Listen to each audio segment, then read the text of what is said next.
It depends on how you share it, so it depends on the settings. Hi, everyone. We will get started in just a few minutes. Thanks for joining us today.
Hi, everyone.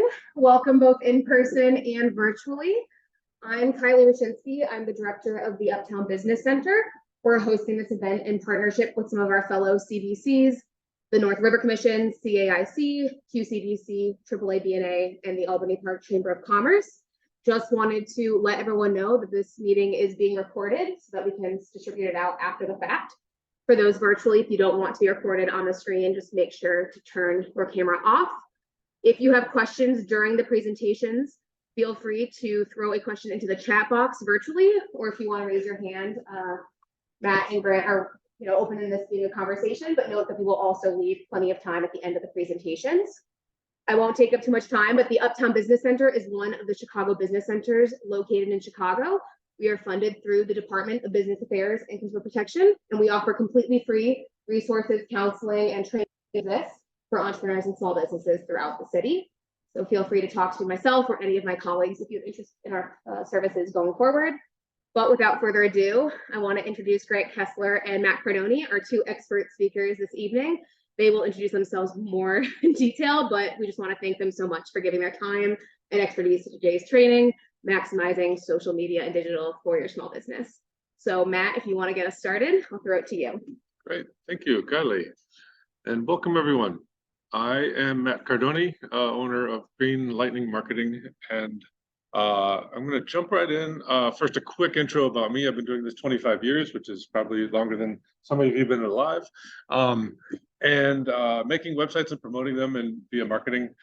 And I taught this at the University of Iowa's MBA program for 7 years, and then I've been at Kellogg Northwestern for 6 years doing this, teaching the same topics. So I also do consulting on a daily basis with the same topics, so I get to use the tools that I'm talking about, which is nice. And then I'm going to here's a quick review of the agenda. What is SEO? Where should you be for visibility? Why Google is critical? The core contents of how to get up there. Google Business, reviews, social media, and hashtags. So here we go. What is SEO? So it does stand for Get Me Business. And actually not really, it stands for Search Engine Optimization. It's the process of optimizing your website, often on-site, to drive more traffic. So many people refer to any digital visibility as SEO. And this can be true depending on what you're trying to achieve and what audience you're talking to. Specifically in the true austere sense, like in the academic sense, SEO stands for the organic results, which you'll see over here in the screenshot. This is a search results in Google when someone searched for men's clothes in Uptown Chicago. And the first result here you see says sponsored. This is an ad, and this means somebody paid to get there. And it's usually technically referred to as search engine marketing. Now, the SEO results start here underneath the ads, and they do not say sponsored. And the maps here are considered local SEO. So just when I refer to those terms, I wanted to get a base understanding of that. And so where should you be for your business, visibility wise? And there are obviously a overwhelming amount of places you could be. And so sometimes I guess I want to just start out by saying, I hear you, this is stressful. If you ever get overwhelmed, the good news is the internet is vast and there's lots of resources out there. In fact, the Uptown Business Center has some excellent resources. Kylie can mention those right now if you'd like. We can help with creating some of the digital profiles you'll hear today. We can talk about digital marketing strategy, and we can even help those pre-levels. So like I said, we help all levels of businesses. So even that first step of business planning, what is your business, who is your audience, and what are your steps to then market? Because it's important to know those first steps before you then get into the SEM and SEO, the maps that I covered today. Cool. So now to my favorite quote of all time by Mark Twain, it's usually credited to, is I would have written a shorter letter if I had the time. And what I mean to say is I'm going to get right to the point, and I am going to go fast. And so if you have questions and I'm going too fast, please raise your hand. I want you to be understanding and absorbing this information. But because there's so much to cover, I like to keep people's attention. So that's partially why I go fast. And I also just talk fast. But so the top, I'd say 6 platforms I do recommend most businesses be on are Google, Twitter, Facebook, Instagram, LinkedIn, and YouTube. Now, these are not must-haves. These are must-haves I would recommend. Now, if you're in a restaurant or a hotel, you're probably going to want to also be on TripAdvisor and Yelp. And there's, of course, different platforms depending on where you are. Apps and Bing Places and Foursquare are right up there, right in the second tier.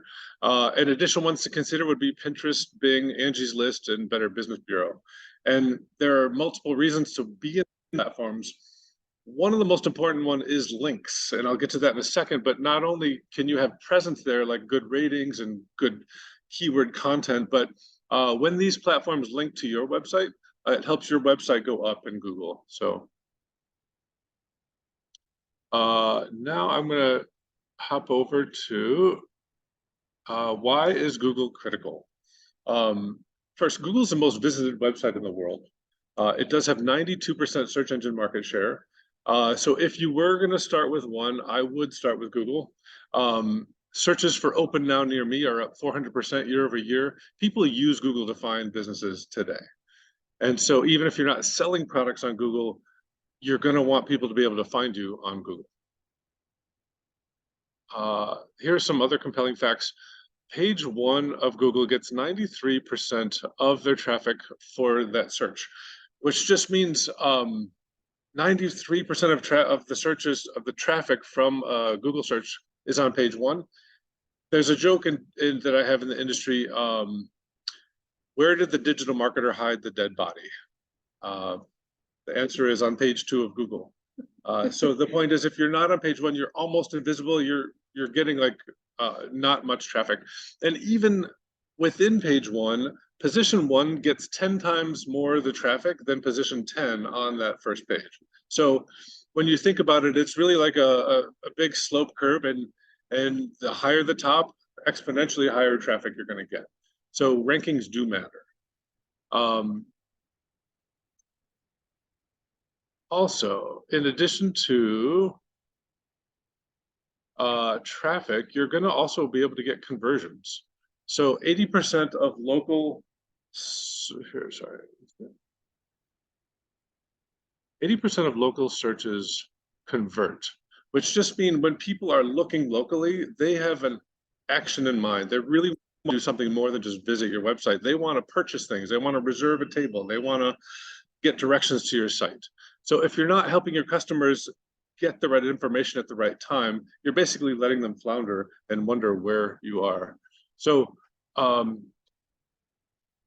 the top local ranking factors in 2023 are listed here. Now, this is a result of a company that interviewed hundreds of SEO professionals, and I agree with most of these. And I want to show you a little bit about why then I'm going to focus the rest of the presentation on a lot of these topics. So GBP stands for Google Business Profile, and it's the #1 ranking factor for getting your business into Google Maps.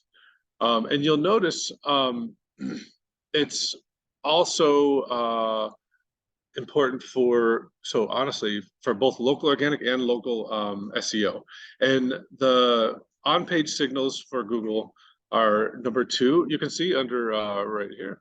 And #3 is review signals. So if you think about where you're going to prioritize your efforts, I would refer to this chart, because you're going to want to have your on-page content to be easy for Google to understand. You're going to want it to be easy for the public to understand.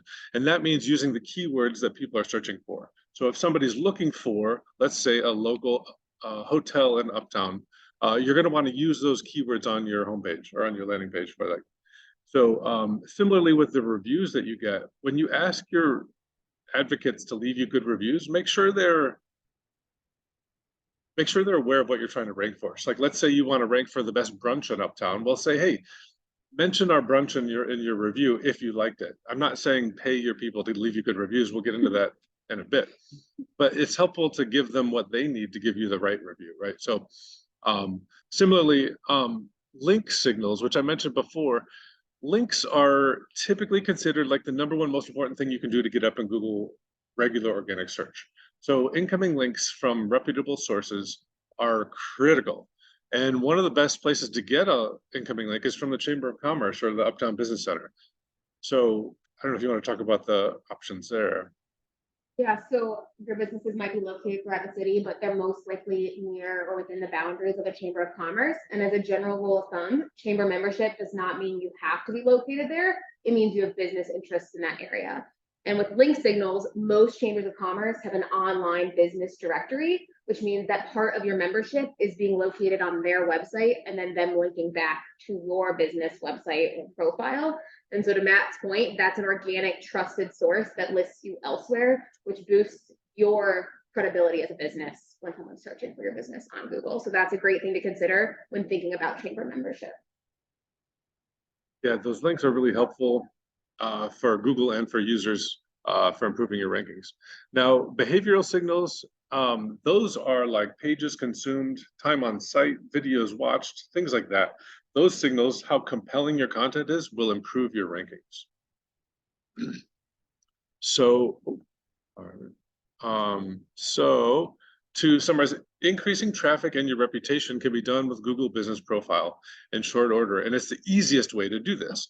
Customers are 270% more likely to consider a business reputable if they find a complete profile on Google Business Profile, and customers are 70% more likely to visit and 50% more likely to consider purchasing from your business with a complete profile. So the takeaway is just complete the profile. And I'm actually going to go into this momentarily. One more quick thing in terms of where you want to go when you're optimizing your profile. This is a list of what within Google Business Profile you should start with. It starts with the category. And then the keywords in the title. And actually, rather than kind of walk through these, you can refer to this presentation anytime. I am going to hop over to a live example so you can see it in action.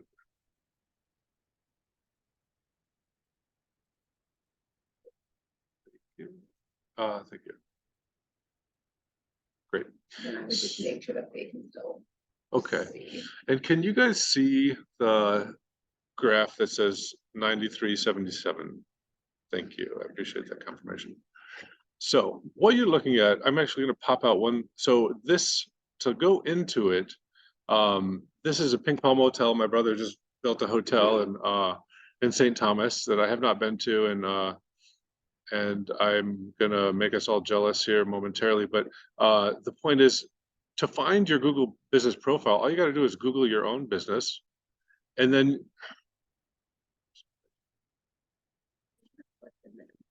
on the far left of that black bar. Thank you. It should. Thank you. And I'm Zoom certified, and then I get freaked out when I'm talking. So anyway, so this is your profile where you would find it. And sometimes if this doesn't come up because you haven't claimed it, you'll see it over here. But since we've claimed it, we just click on Edit Profile. And this is your Google Business Profile. This is the thing that I've been yapping about. And the most important thing that you can do is this business category. So make sure when you're selecting your category for what business you're in, identify that. You can also add multiple categories, but the primary category is the most important. So this one might also be a restaurant. The point is you're going to want to fill out as much as you can.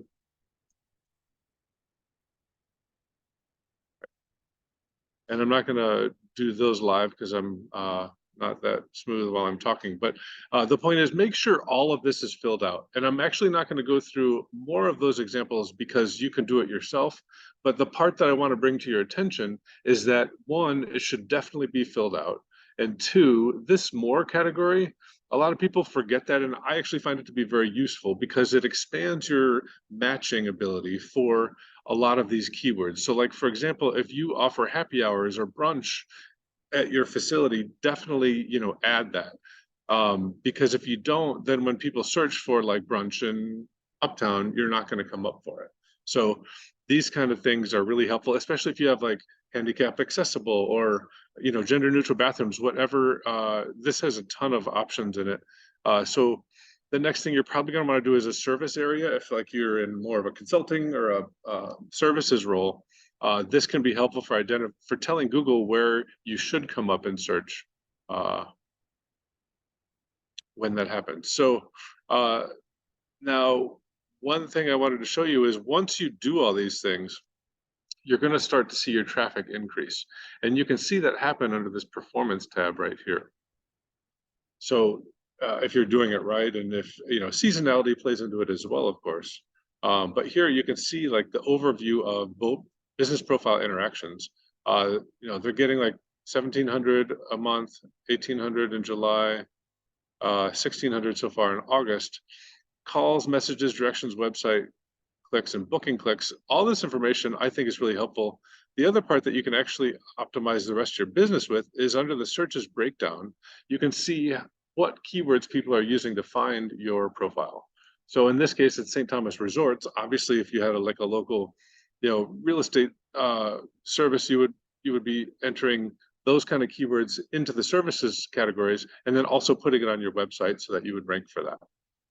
I'm going to hop out and show you the other tip that I do. This update here, this is really helpful that if you have like an event that you're promoting, click on add an update and it tells Google what you're doing. So let's say, for example, you wanted to have add an event. The event is probably the one that I use the most because if you're like having an establishment that's doing events, that's why I happen to use it, because my partner's in the entertainment industry. But you add the title and then the date and time and all that stuff. Then you link to add a button like learn more or buy a ticket, and then link to that landing page that I mentioned on your website about the event. It's real simple, but I tell you the visibility that it gets, the reason I'm telling you to do this is because when somebody Googles like events in Uptown, this would then come up in the search results. Similarly, if you're having a sale or a promotional thing that you want awareness about or a gala for your organization, this is a great place to do that. The other thing to keep in mind is every time you do these things, there's signals to Google that you're relevant for this kind of thing. So it's not only the traffic you get for that particular instance, these signals help your overall website do better. So keep that in mind. The other one is updates. Like if you write a blog post and you want more visibility from Google, add an update, just to give a intro, 1,500 characters, a button to learn more, add a photo, and then a link to the blog post. This kind of stuff tells Google, again, that you're relevant for this kind of information, and it gets you more traffic. These are, I'd say, the top three most important things I would recommend you do within Google Business Profile. Any questions? Do the updates, is Google ready? a piece of data material, or is it then on you to go back and put it? So last I checked, they did not expire, but I saw a thing that said they might start expiring them soon. So and Google does change, but for now, they don't expire in terms of, but when the date is passed, The they, event, it's not- it's not the expired, event, but the yes. other one's like- Exactly right. So for example, like another one for my brother's law firm has like a there, he's an employment attorney, so they had a thing about prevailing wage.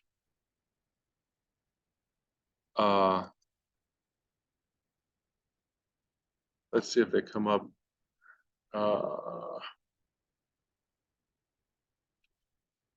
Okay.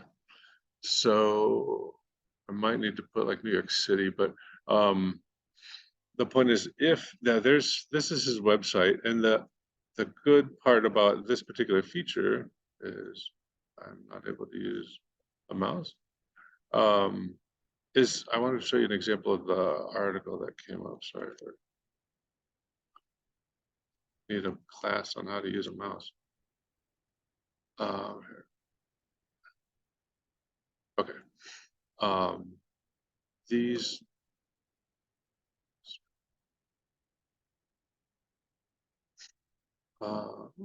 Thank you for your patience. Okay, so the point is, when we do have blog articles and they are ranking here, I'll actually Google their brand name.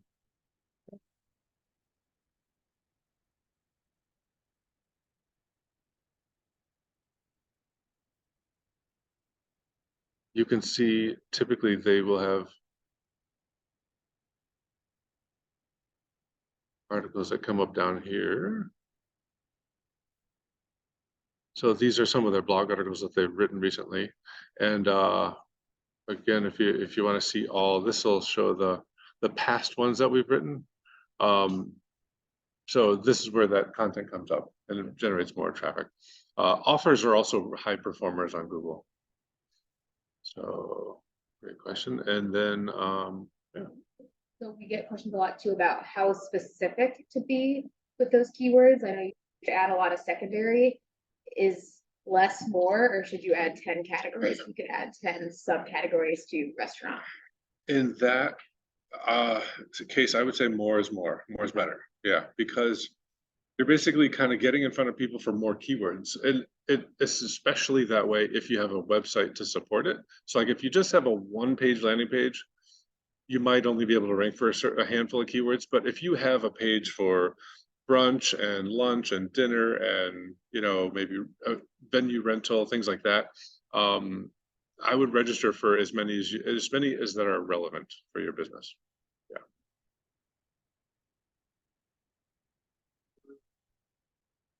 Yes. Yeah. And they do change, and they will tell you, they'll cut you off when it gets to the end.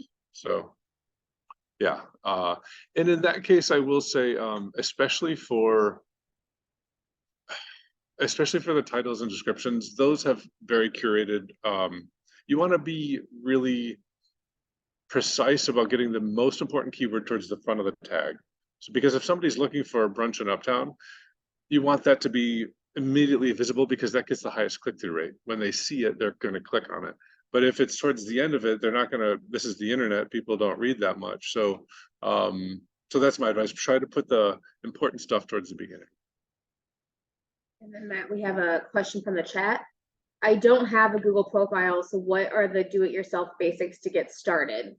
And then they're asking, do I need a Google domain versus a GoDaddy? But for the business profile, you said it's really just searching your business and claiming it, right? Correct. You do not have to have a website for Google Business Profile. However, it is my strong advice to get one if you have a business that you want people to see, because I have a whole slide on this, but the main reason is if you don't have your own website, you're basically giving your real estate up to somebody else to own. That would be Google, Facebook, and everybody else. So if all of these other platforms own what you look like and who you are digitally, when they change or go away, they take all that information with them. So you don't own your stuff. You're really just renting it, or even if it's for free, it may seem like a great service.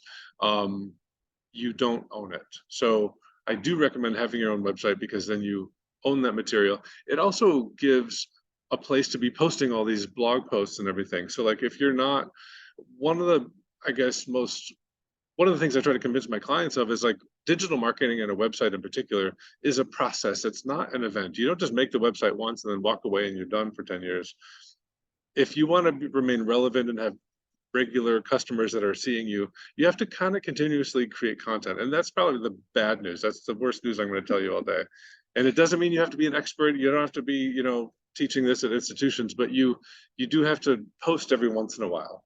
And I encourage business owners to kind of just get in the habit of, like when my mom is a lawyer, she went to a conference here in Chicago, and I'm like, Mom, just write a 500-word blog post about what you learned, why you did it, and post it on your website. It's real simple. You don't have to be a PhD about it, but it does help your visibility. And I'm going to hop back to, here we go.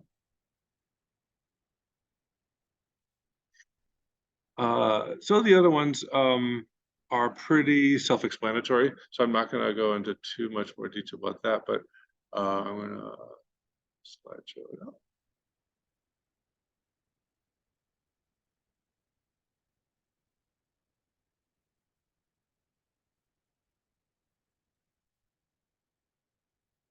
So I just went into all this stuff, so we don't need to say it again. Okay, now reviews. These, I'm going to start with the negative and then with the positive. So there's many reasons to be ethical with reviews, including being ethical. But I will say the FTC can fine you. Like you can get in trouble.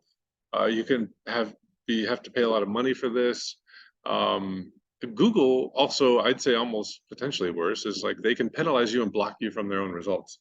And they are really good at knowing where you've been. It's kind of creepy. I'm a Google reviewer, and every time I go to a restaurant, they're like, "What'd you think?" And they're like, "You were just here, weren't you?" And I was like, "Excuse me, like I was just like trying to have a brunch on my own time." But like they they know where you are, they know what you did last summer, and they're gonna, if you start reviewing places you've never been, they start having warning signs go off. Like I've had clients get banned from Google. Like it's no joke, and Google is diligent about it. Yelp is also very diligent. I've seen people, I've had myself been like, I actually went to the establishment and they seem a little more paranoid and less data focused, because like I've actually been to some of these places and tried to leave reviews on Yelp, and they think that they're false. So I think Yelp is even more, depending on the industry, maybe hypersensitive. So yeah, the good news is people think it's so hard to get reviews. Don't forget to ask your favorite fans to leave you reviews. Like your fans love you. If you're good at what you do and you're doing it well, I mean, like, and you help your people and treat them well, they want to rave about you. It's an easy thing to do. It's free, right? It's a way to give you accolades. So don't forget to ask people to leave reviews for you.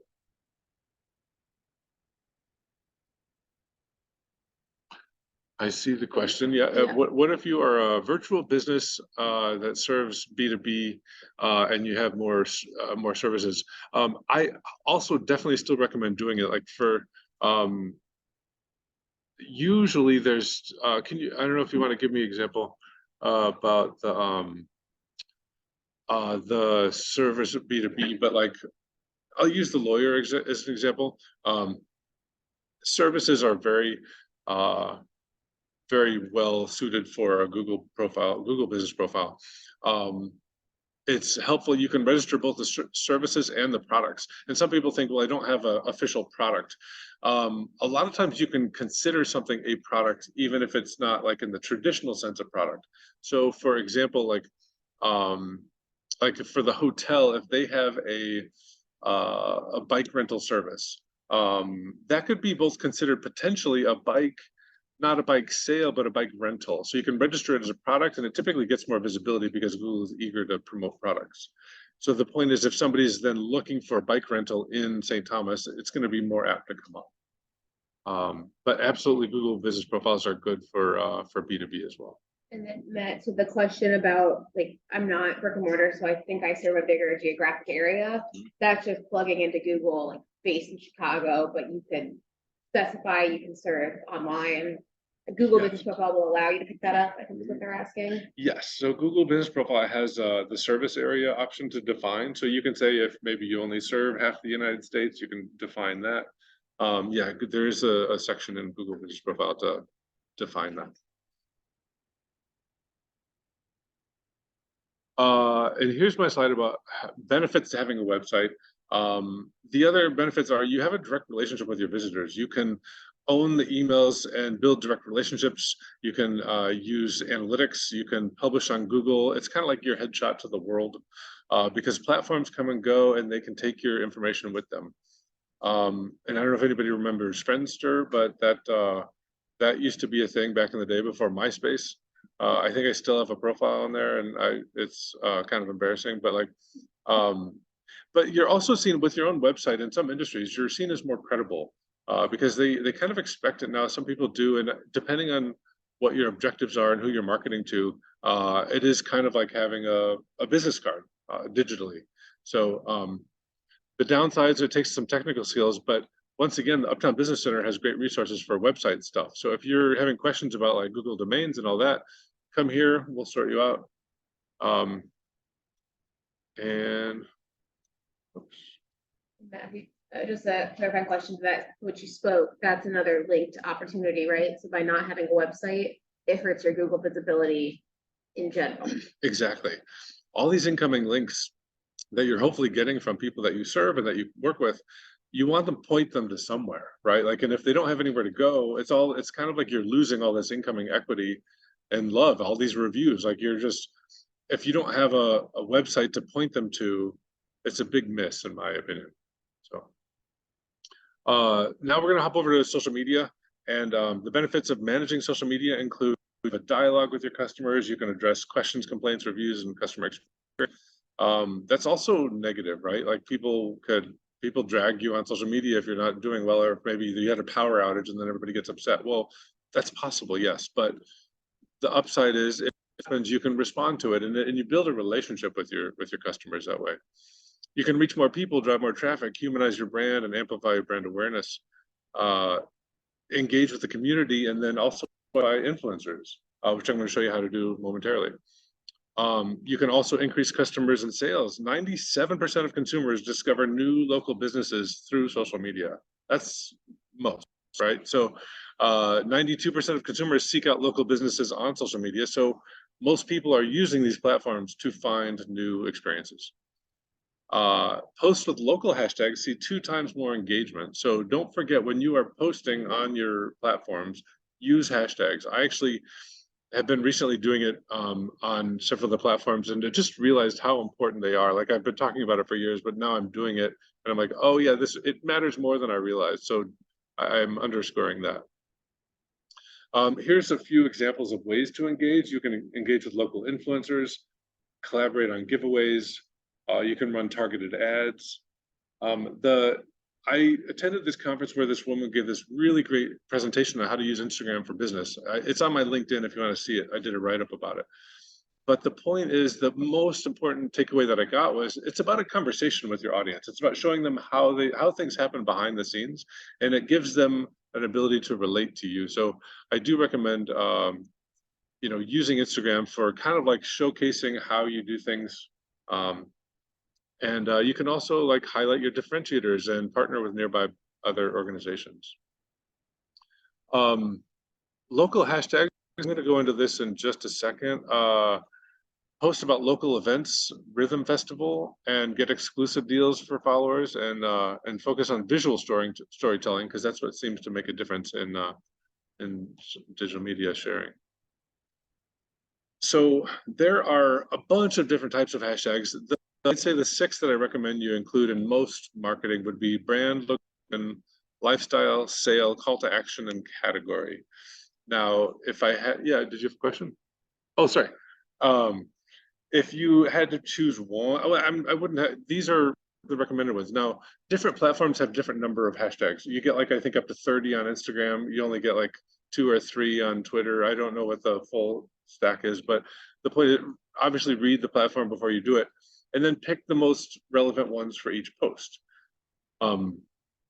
for city, for local, make sure, you know, Chicago, Shy Eats, Uptown, you know, community, make sure you're hashtagging it so that people who are looking for these things can find you. Make it really relevant. If you're having a sale, people love sales, and then Dine for Good, or the category is probably important from a typical SEO perspective, because if somebody's looking on Google for your category, like let's say real estate agent or Vietnamese restaurant, if you don't use that hashtag, you're not going to come up as highly. It really helps a lot. So as I could show an example, but I'm actually just going to tell you about it. So my partner does an Elton John tribute performance act, and piano and singing, and we realized we had a bunch of videos, and we categorized them on YouTube with playlists. And we have like a corporate events playlist, we have a special events, we have like weddings. And the point is, when you have these playlists that are optimized with keywords and hashtags, it really helps with your visibility, and they should link back to your website. It kind of makes sense, because when you put yourself in Google's mindset, you want to be like, who should rank #1 for Elton John impersonator in Chicago? Like who should? Well, it's the people who are going to have playlists that have that content on them. It's going to be people who talk about it a lot on their social media. So kind of put yourself in the minds of the bot, and that's go for a question.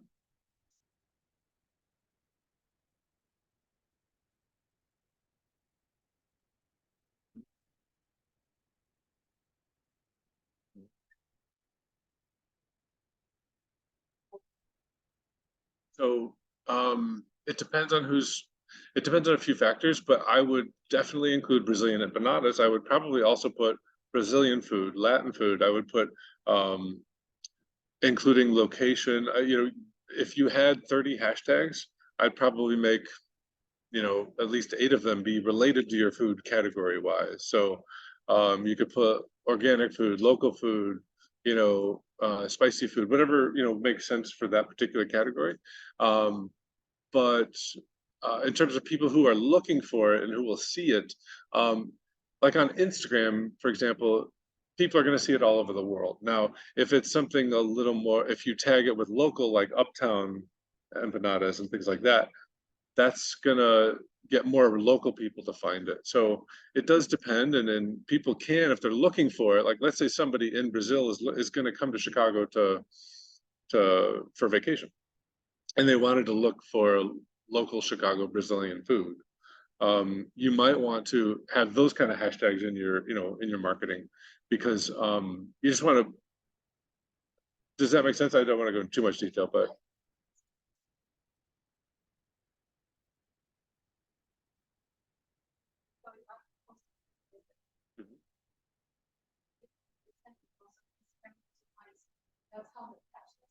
yep. Yeah. So people will search hashtags to find what they're interested in. But were you also saying that Google is also looking at those hashtags? Google also does, yes. So it Both. also affects Thank your you. Google search, right? So people searching in Google, Exactly. because Google's looking at Instagram too. Yeah. Thank you, Grant, for catching that. So, so yes. So the things that you post on the social media things, as long as you have a website and they're linking to the website, then that activity over here are signals to Google that will boost your rankings for those keywords. As long as they're public facing profiles, yes. And most businesses have public facing profiles, but yes, as long as they're publicly accessible.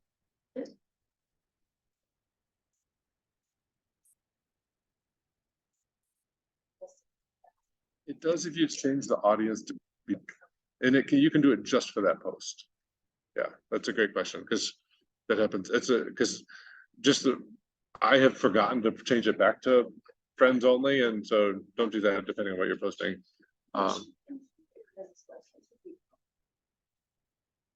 It should be. I mean, depending on the business, yes, I would say mostly. If you want it to help your visibility externally, yes, most of the time, and they have, you know, business profiles for that purpose. So yeah. And that's an add-on question to that. How do I make the hashtag more prevalent on Instagram? So like, how does the hashtag, I guess, show up more? And that goes back to the kind of the question of which hashtags to use too, but is it just consistency? Or how do you make sure your hashtag is one that's popping up or your post? So there are tools that you can use. I'll actually show you the one that I use for competitive intel. There's other tools that are open to the public, and this one does cost, and I'm going to show it to you because it's just the one that I'm familiar with. But it's called SEMrush, and it is an amazing tool. It tells you all sorts of things. The part I'm going to show you now is the social tracker, and it'll show you where your competitors are, where they're posting, what platforms they're on, what keywords they're using, what hashtags they're using, and let's see.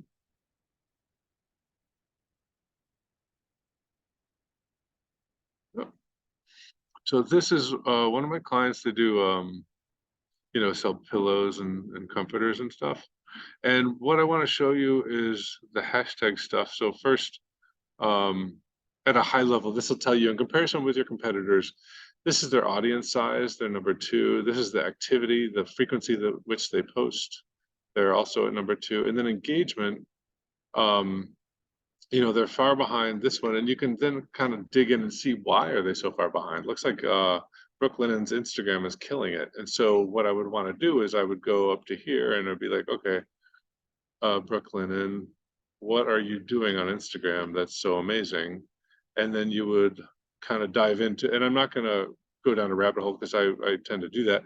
But to finish my train of thought that I wanted to show you was how do you find the right hashtags? And that is go into, let's say, Instagram. And let's take a look at the hashtags component of it. And you can see that in the last 30 days, Brooklinen has had, these are the top hashtags that they use: girl dinner, organic cotton, organic bedding, and organic. They had 761 engagements for girl dinner. I don't know why. Maybe they had dinner on linens, but we could go down that another time. But I would say in terms of like engagement, it's actually quite interesting because you can see then, I like to actually even do like all time because you can see, let's do previous year. I've been tracking these for a while. They've been a client for a while. But you can see, so this shows you how often they post. All those blips are posts, how many likes and comments they got.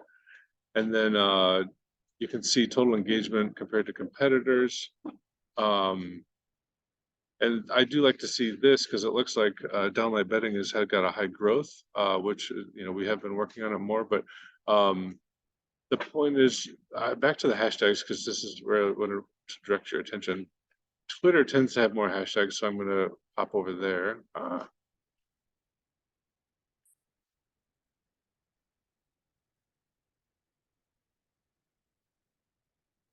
We might not have been tracking them. Here, let's do. Might also be because they changed to X. That could be. Yeah, so actually let me try downlight because this has a little more data on it. I'll do all profiles. So it shows you, like, let's say if we sort by engagement per tweet, which it is, tinsel, flash sale, comforter. These are the hashtags that that the profiles that downlight bedding is using. I will say there's not as much data here as I could have pulled up, but the point is this will tell you what hashtags your competitors are using that are getting the most engagement. It'll give you good ideas to apply to your own. It'll also show you who are the mentioners and mentions, like who are the influencers in the space. So that might give them ideas on who they might want to reach out to do a collaboration on maybe like a girl dinner on a bed. Who know, like, I mean, I don't know what they're doing, but like the point is you can get some great ideas there and great research to figure out who you should reach out to connect. Perfect. That covers someone asked about how to contact an influencer or find an influencer. So a lot of it is just seeing the engagement. Oh, yeah, it is. Yeah, this is a great tool because you can do that. There's also paid agency tools. You can, if you Google it, I don't have one that I trust myself. I haven't, I just usually go through direct communication with them. We find out people who already like our brand or who are like our competitors, and then we work with them directly because we prefer to cut out the middleman. It's less expensive and you get more what you want because you can like one of the people that we were doing with, like, she was redoing her son's bedroom, and we're like, so this is the kind of thing we're looking for, and she was really communicative, and we were able to kind of work with her every step of the way, so we got the kind of product that we wanted from the images. And yeah, so it's just, I like working with the artists directly. It's, yeah. And then I wanted to pop back to To the left. this one. One more. Well, thank you. Okay. Cool.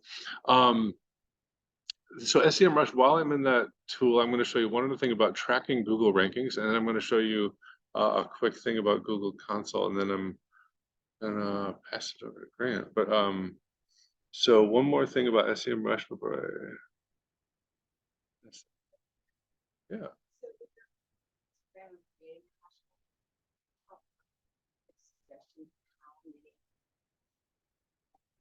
Or Yeah. written. Is it better to say if I were gonna get, say, Uptown Chamber versus Chamber Uptown? Mm. Uptown Chamber had 10,000 hashtags. The Chamber Uptown had 5,000. Is it better to use the one that has more or the one what? So that's a great question, and yeah, no, that's a little bit of like the art and the science of SEO. The element that I would recommend at layering into that when you're making that decision is how competitive is that keyword? Because if, let's say, you're choosing between Uptown and Chicago, Chicago is going to have more search volume, obviously. Uptown's going to have more relevant search volume. So you're going to be able to probably easier rank for Uptown business versus Chicago business, because there's so many more people competing for the Chicago business. So I would keep that in mind with your choices. Now, if it's just whether it's first or if you're just swapping the order of the names, Google's pretty good at determining broad match relevance now. So so it's not as important whether you do it in front versus back side, but like yeah.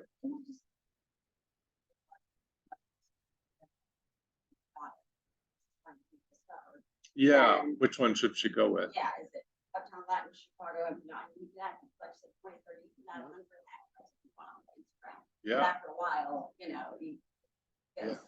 Right. tedious. I think to that point, I do recommend having a spreadsheet and kind of mixing it up a bit, because you'll be able to increase your visibility on more keywords if you use more different, if you vary up the hashtags that you're using. So I'd say both, and I would, if you just had to choose between the higher versus the lower, I'd go with the higher if you're just trying to get more traffic, but then just as a qualifying example, like if you're going to have empanadas hashtag or Brazilian empanadas hashtag, empanadas are going to have a higher search term. Brazilian empanadas are going to get your more loyal, maybe niche fans. So I would use your best judgment and mix it up. Depending on the platform, yes. I think some platforms limit you to 3, but Instagram has 30. So yes, you could and should have both, depending on the platform. Yeah. What's the best way to search For keywords in general? So that is there's a few places to go. I like 3 main places I go. Google Keyword Planner, which is within Google Ads. And that is yeah, it's free. It's offered by Google. One that is really helpful that's available to the, and you have to sign up for a Google Ads account, and you have to give them a credit card to do that, and you don't have to let them charge it, but just for awareness, they are going to ask you for a credit card. And Google Ads. Yeah, and it's Google Keyword Planner. That's the name of the tool within Google Ads. And so this is Google Trends, and it is free and open to the public at any time. And let me see, there we go. And so, like, if you wanted to know, let's say, like, Brazilian, this is a great place to get some other ideas too. And maybe like, and you're trying to determine which one you should go with, or maybe related keywords, you can type them in here and it'll tell you the relative search volume. I usually do as much data as possible for like so I'll do like the last, 15 years or whatever. And it shows you here that like Latin empanadas are a little bit more searched on than Brazilian. So, and it looks like Ohio is crazy about them. So, you may want to expand your offerings, or yeah, you may want to. Yeah, Ohio's crazy for them. They have 100. Everybody else is 0 compared to them. So, this tool. I bet it's one person, right? It's yeah. That's a good point. Yeah, I mean, we could Google it and say, who are the best. You can also look at like trending now. It'll tell you like the kinds of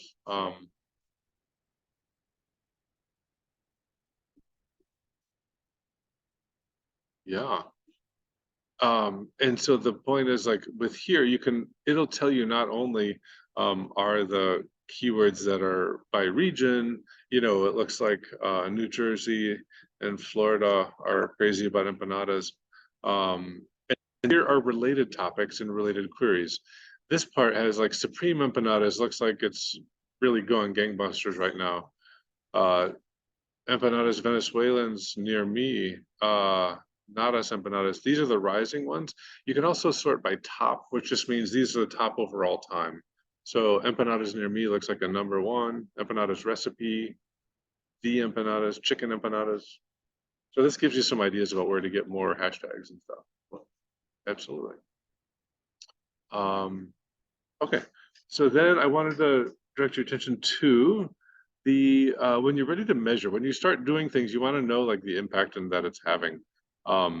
This is Google Search Console. If you have a website, this is then becomes available to you, and I do recommend you do it, you implement it, because it gives you a bunch of data that you normally otherwise would not have. And you just Google Search Console, but it's search.google.com/search-console. It's easier to remember by Googling it, but the point is, like, if I wanted to hop over to, actually, we'll use this one. If you go to the full report, this will tell you the amount of traffic that you're getting from Google organically. And I'm really excited because we just recently started shooting up again in traffic, because we got rid of some blocks on our traffic, which I won't go into because it's scary, but it's not scary. It's the internet can be a scary place. Thank you.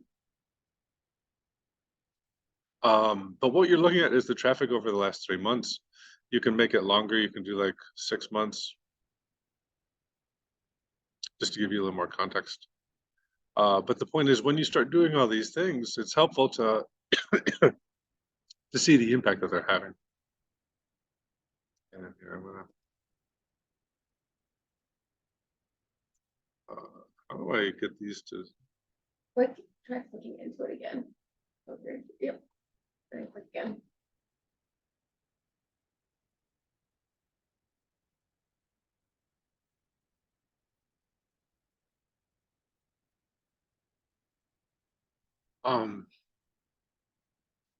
Yeah, I could just scroll down.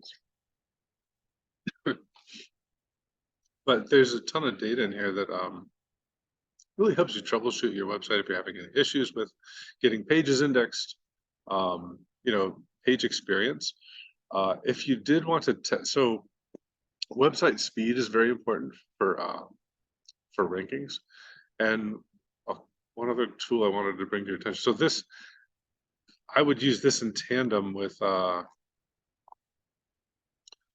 Google Business Profile, because when you start optimizing it, you'll see your traffic go up in Google Search Console. And the other tool I want to show you about website speed is called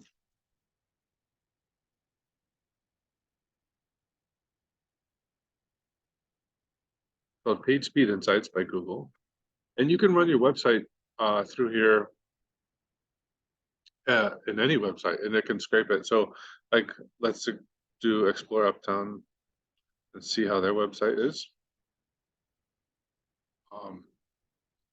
And it shows you how it performs in both mobile and desktop. And honestly, the fact that they passed, a large number of people fail. So this is great. They must have somebody really awesome working at their organization, like Kylie.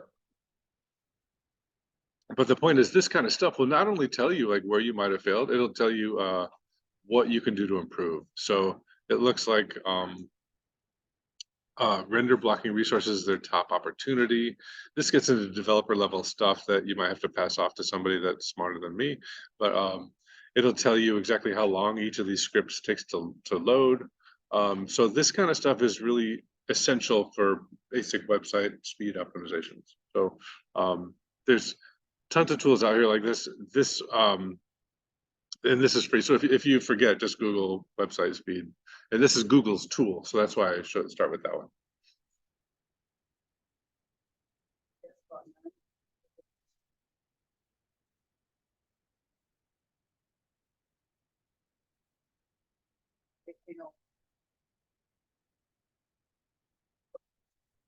That's no idea. Definitely not. Specs. Deal with it, don't trust me. By not doing that. Okay. So you want non-Google keyword research tool? No, there are other search tools out there. I forgot, I have one on my laptop, my old laptop. I lost it when I moved. I've got two other laptops. I haven't been able to find out there. I did subscribe for a while. I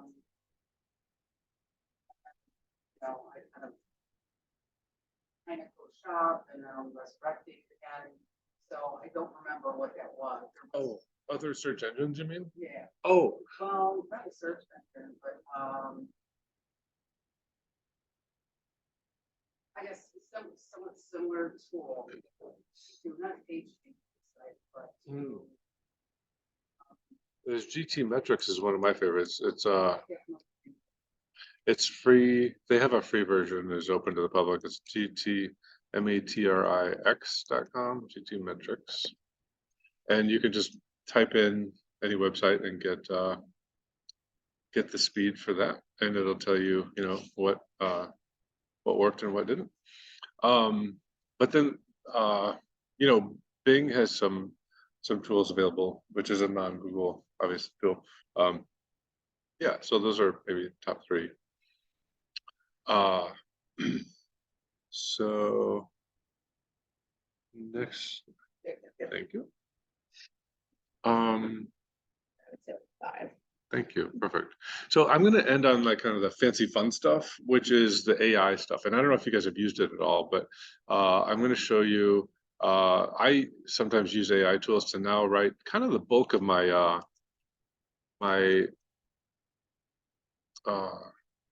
blog articles, and it'll like generate like 80% of the content of it, and then you can like you don't want to just post it like that, but you can make it tailored. So for example, I'm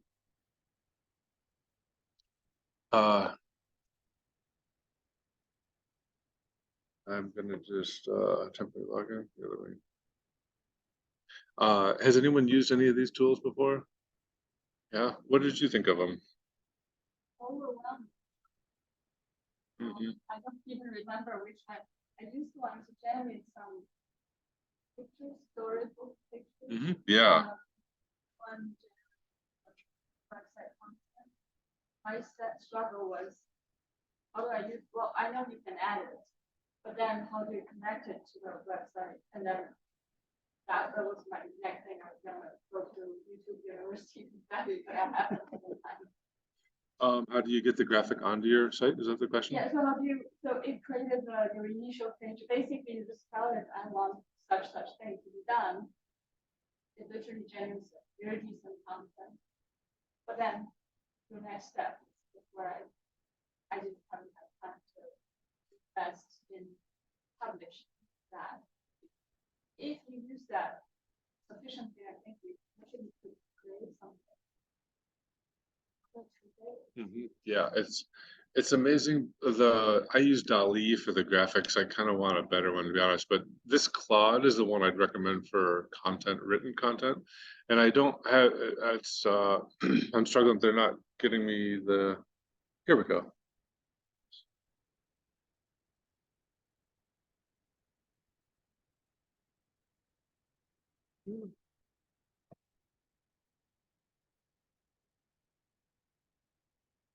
Okay. It is free. Right now they don't have any more logins at the moment, but they will soon, I assume. Like I just signed up for it like 3 weeks ago. So there's a lot of, and there's new ones out there all the time. But like, let's say for example, you wanted to write an article about best reasons to buy Brazilian empanadas in Chicago. I mean, and it will tell you, you know, it writes the content for you. Now, if you want something a little more, you know, you can give it direction. So let's say, write me a 300-word blog article on why, you know, this, that, or the other. It's amazing. You can also tell it things like, give me a, write me a calendar, a social media posting calendar for a real estate realtor business. Like it's social media a social media posting calendar.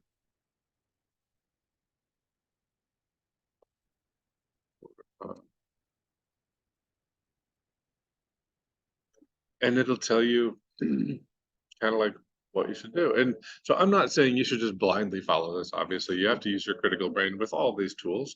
The point is, there's a lot of resources out there that you don't have to do this all yourself. I encourage you not to. This one is Claude.ai. AI. Claude. Yeah, it's right up to Claude.ai.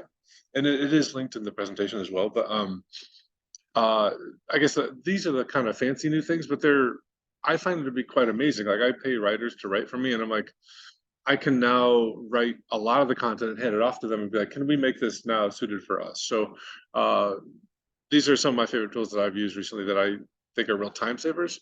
And they can also kind of like take the guesswork out of like, especially for deep technical subjects. Like one of my clients is a cell phone security software, and I'm like, tell me the top 10 reasons somebody should use you know, a combination of these two multi-factor authentication with and it knows it. Like it scrapes Google and it puts together really well-formed content. So my point is, yeah, don't get overwhelmed, just come to us and we'll help you out.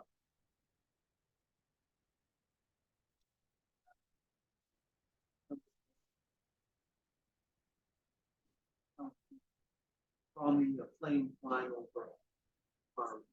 Yes, yeah. Have you used it at all? Hmm? Have you tried it at all? Yes.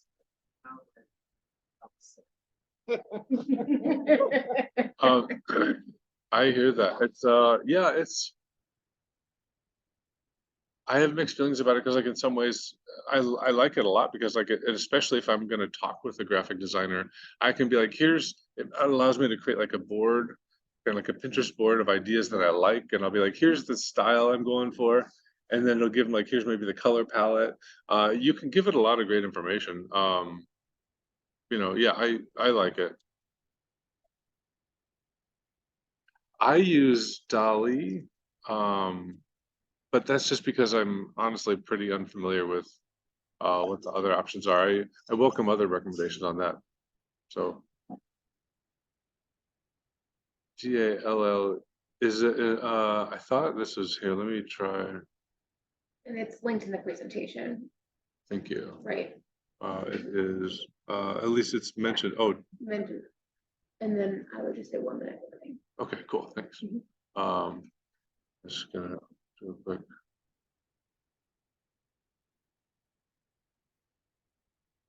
GALL. Sorry.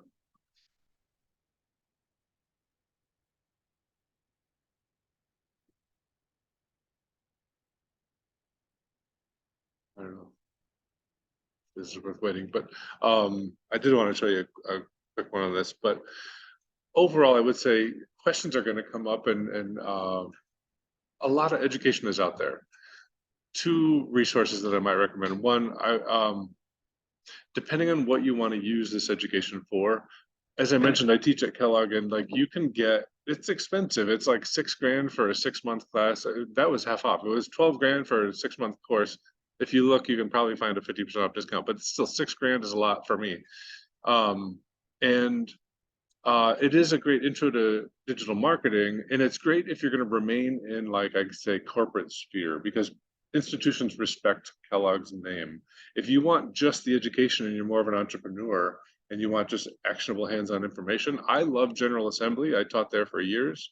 It's a lot less expensive, and I taught at both places at the same time. So like, I'm not saying that you'll necessarily get a great instructor, but everybody I met there was excellent. And I learned some great stuff when I was there for a lot less expense, a lot less money. So depending on what your objectives are, I would be happy to go into more length if you have educational questions, because I study the space. But yeah, should we? I don't know if we open up the floor for questions in general, or if we just move on. Yeah, I think we'll pass to Grant, and then we will have more time for questions throughout, and Grant can take questions during his presentation as well. Excellent. Now for the fun part. Here, we can just swap spots at 29. Oh, all right here. If you want to delete these 2 tabs, it might make it go faster.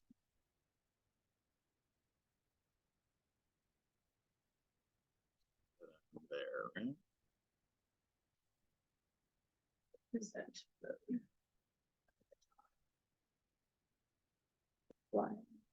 Yep. Perfect. Oh yeah, I got screen on a little owie there. All right, we're in business. So, hello, my name is Grant Kessler. I'm a commercial photographer with 30+ years of experience shooting food, chefs, restaurant interiors, business portraits for restaurants, farms, social media marketing, and advertising use. I specialize in shooting on location, which means that I go into a situation I don't immediately control and have to take control of it and make it work for me for the day or the 2 days or whatever. It's different from a guy who's in his own studio every single day where everything is under control at all times. And I like that variety. And it also leads to a lot of what I can help you all with, talking about taking control of the things that you're shooting. So let's talk a little bit about how ways you can improve your phone or really any photography. If you're shooting with a regular traditional camera, most of this is going to apply to you, and it's the same way. I looked through my phone feed when I was sort of building this deck and thinking about how to talk about this, and I realized that photos are photos. It doesn't matter what the tool is you're shooting with. That's almost entirely true for the things I'll say today. And really the key difference between a professional photographer and someone who's not is things like being able to take control of the situation, the environment, the lighting, and that sort of thing, and knowing how to do that. So I'm going to empower you by sharing some thoughts on how you can take better control of things. So starting with talking about controlling the environment, specifically surfaces at first. If you're taking a picture of something, it's sitting on something, or there's a background behind it, there's some surface or environment involved. And I would encourage you to take control of that and pick your environment instead of just letting it happen, right? So bok choy on the left is sitting on what? It's hard to tell. It's an environment that works. And the truth is, it was a well-worn kitchen sheet pan. Yeah, which, you know, and that's my kitchen floor. And why does that work? Because I cropped in tight and we only see part of it, and we don't see the edge and all those distractions. You don't actually see what it is. You just see that it's this nice grayed patinaed background. The black pan, similar thing on the right. It's it's just a black piece of cast iron. When it's cropped tight, it's no longer about it being a pan. It's a beautiful black surface behind all these colorful veggies, right? So it works. And those are simple things that most kitchens have stuff like that, right? So I didn't have to have any crazy fancy backgrounds. You can do the same. Admitting a mistake. When I started shooting that thing, my first picture, I put it on my more brown, very crusty patina, too much patina on that black pan, right? It was too crazy looking. And it had a surface that looked almost like the green bok choy there, right? So there's not any separation. Right. So, but what I want to say about that, I'm going to repeat myself a lot on this topic, which is I tried it, I tested it, I looked at it, I didn't like it, I solved for it, right? I kept looking in my kitchen for a pan that would work under the thing. I didn't give up, but I also didn't step away and say, oh, I guess I can't take a picture of this bok choy, or I suck as a photographer or whatever. The difference for me is you keep looking for a solution. And so I encourage you all to dig in that way and keep looking. So, I've got back to that. If you're shooting around your business product, or if this doesn't apply to people quite so much, but if you're shooting regularly and need surfaces, first of all, think about things like that you might have, right? Kitchen counters. This is a simple, clean white surface. Maybe you do need white. Find surfaces that you do have, but if they're not interesting or you don't have enough of them, take some time and gather some. Tablecloths can work for a lot of things. Cheaper than a tablecloth is going to the fabric store and buying this swatch of fabric, right? You get multiple colors, you get a whole bunch of stuff, and you pull those out when you need to shoot. Countertops, but also these things. If you're struggling, oh, look at this, right on my little website.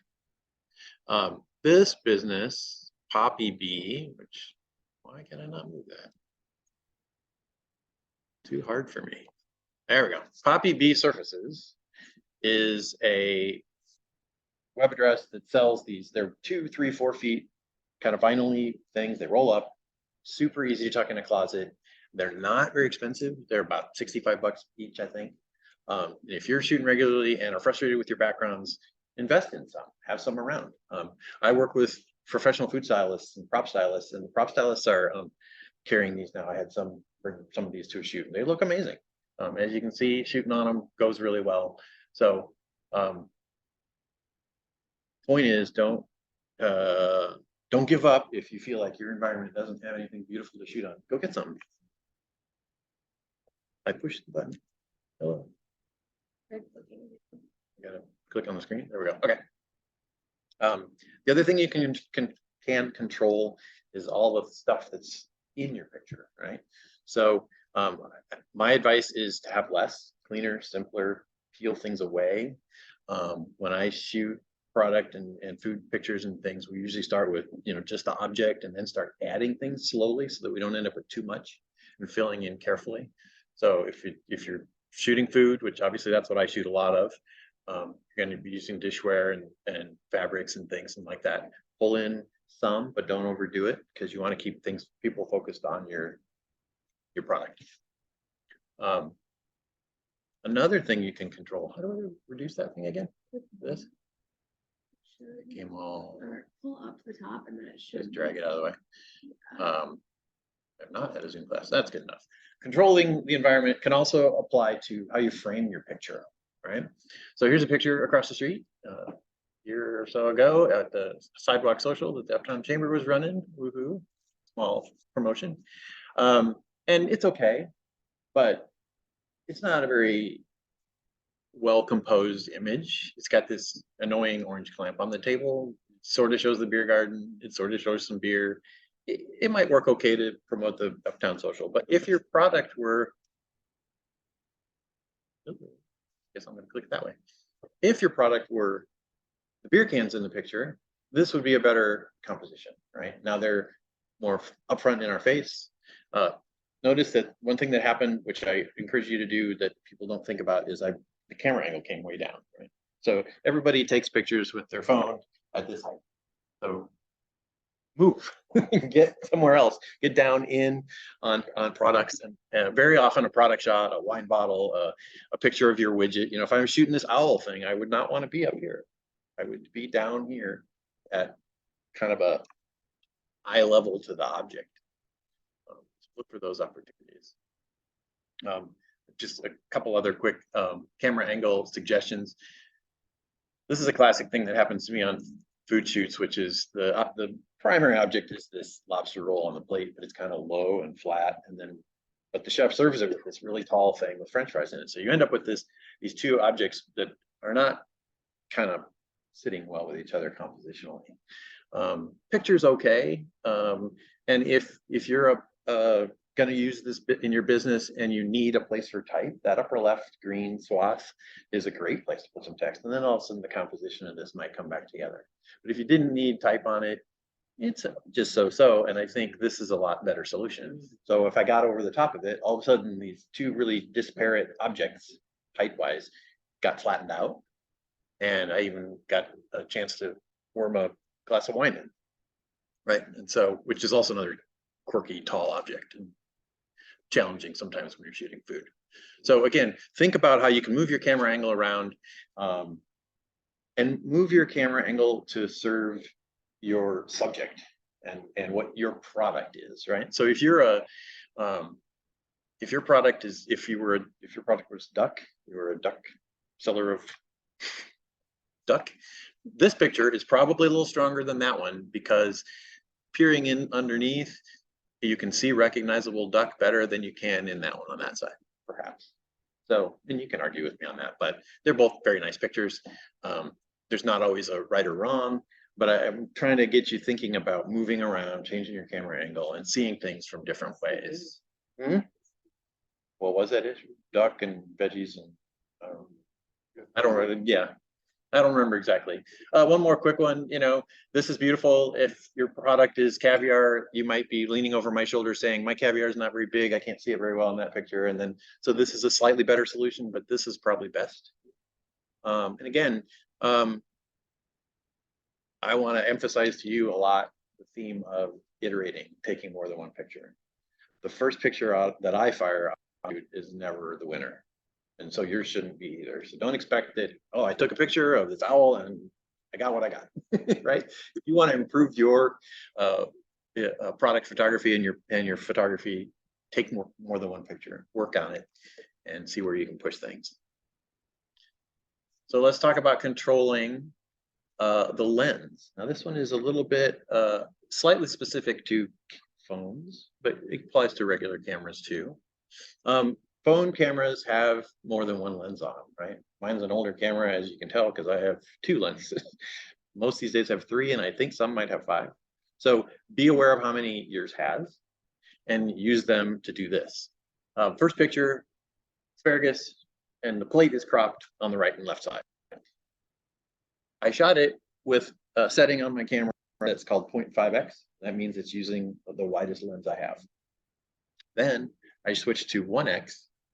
Means it zoomed in a little, and I had to back up a little to still take the same picture. And look what happened. In the first picture, we've got all this clutter behind in the background, right? 3 picture frames, the red wall, 3 chairs, and a piece of a window. So I look at that and I say, that's a bunch of distraction.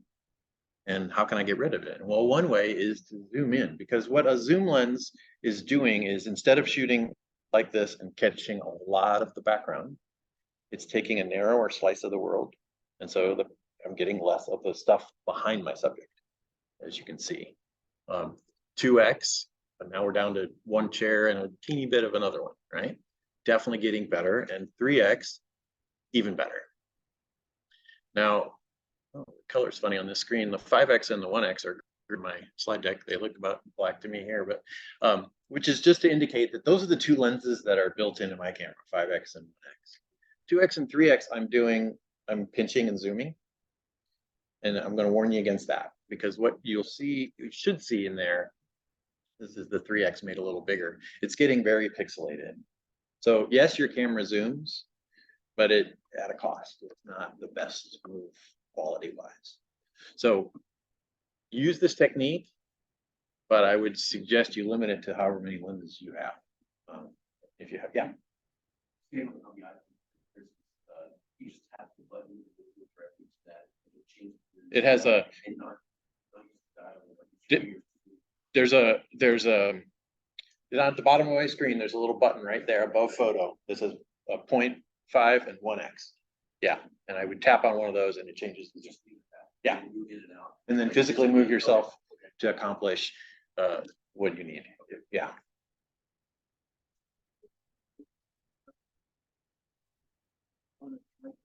Ooh, that's coming.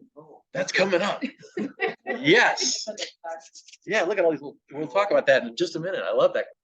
So let me defer you for a couple of minutes here. So you can change the camera lens. Here's another interesting thing that phones do. They have a setting called portrait, right? And the design is you're supposed to take a picture of somebody and background behind them. I don't know if you've used it, you've seen that the background behind is blurry.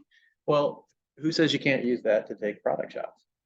Because what that does also is decrease the importance of that cluttered background in your picture. So watch for the opportunity to maybe use portrait setting on something besides the portrait. Your product photography might work for this if you're taking pictures of your empanadas or your wine bottle you sell or your jewelry or what have you. Think about that as a possibility. If there's a distant background, this does not apply to a straight down picture like we were talking. I've showed some of those, but if there's something with a background in a distance, you can do it. Watch though, the asparagus is, you notice the back of the asparagus is out of focus. So in my camera, it's a pretty shallow little window of sharpness. So you gotta be careful with it, but it can be cool and help you accomplish an image that's got less distraction in the background. To your point, moving on to the question of tripods and stabilizers and such. So yes, another thing I would strongly encourage you to do is to find a way to stabilize your camera. There are tripods out there. This is one. This is two pieces, right? I had this. It's an old little tripod. You can buy these. But then the other thing I bought, and is this? Are you seeing the screen? Is this working? Let me know if I'm not in a good place. This holds, you know, a cell phone, and it has a little doodad. You can move it around all which way, take a picture, right? So super cool. I highly recommend all professional photographers shoot on a tripod. Great. This one up here is OBEN. I have Canon 5Ds. But there's tons of these on the, I mean, just Google, I don't know, you know, this other one I've had for 20, 30 years, so I don't know how to, but you can find small little tabletop tripod you're looking for. Yeah, this piece is not hard to find. Yes, well, this top piece is the newer one that I bought recently, and it's really nice. And like I said, it also can sit. I mean, this can also just sit on the table if that works, or on a, you know, pile of books or whatever, and then you could move this around. So you could work this without that if you wanted, right? Yeah.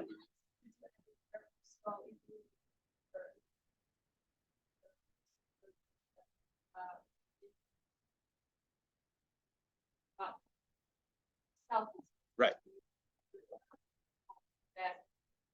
Yep. There we go. Somebody's checking in. So this has the limitation that you may not be able to put it right where you want. So let's talk about that a little bit. I want you to think about stabilizing your camera. And if you can do it on a tripod, great. If you are taking a picture. Remember, there's a lot of those down pictures where we were taking pictures, but basically looking like this, right? So you're not going to probably get a tripod to do this without actually buying a tripod, a fancy one with an arm and all this complicated stuff.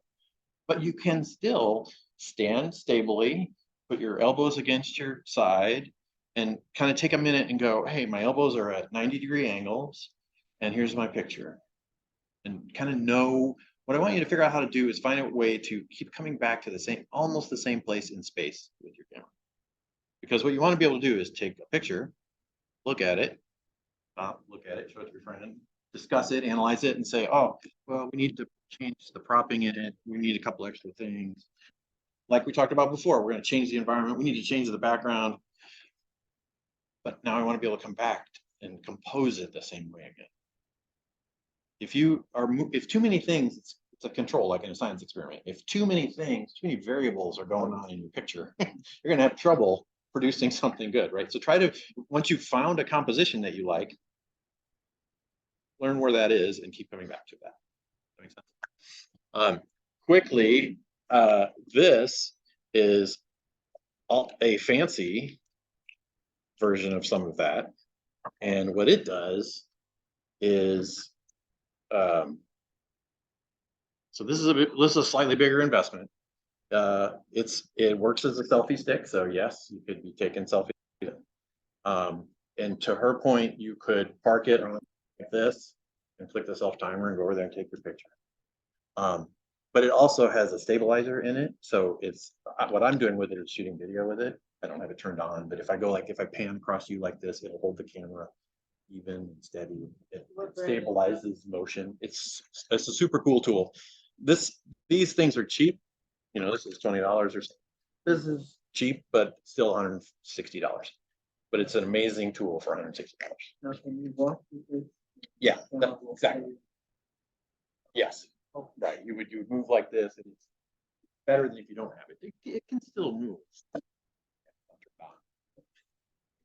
I have to turn the app on in the phone for it to actually function, but you get the idea that it would stabilize for you. And so, super cool tool. If you're shooting much video, something to look at, and it is called the Insta360. And I would be happy to show it, turn this thing on later and all that stuff for you if you want.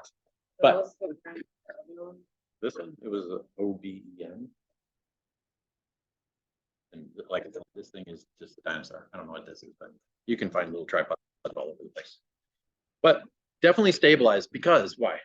Stabilizing, or at least being able to come back to the same place in space, lets you choose the best camera angle because you're looking at it and saying, oh, that worked. I want to stay there. It lets you analyze and crop out distractions and things in the background. It lets you control lighting, which we're going to get to. I'm going to talk about lighting in a minute, and see styling improvements if you change, a background, or if you moved an object into the picture, and you can see that better if you're stabilized. Pro photographers are, when I'm shooting product, my camera is on a tripod. Once I get something that's working, I want to keep coming back to it. My client expects that. It's the way to work. Here's an example of what I just described to you, which is I was standing over this countertop. I couldn't use the tripod. And it's not a big deal, but I was irritated by this is a very sort of soldiery kind of picture, right? It's very regimented and everything's in its little place, but some things were out of place in my mind. And one of them was the chives going underneath that green bowl.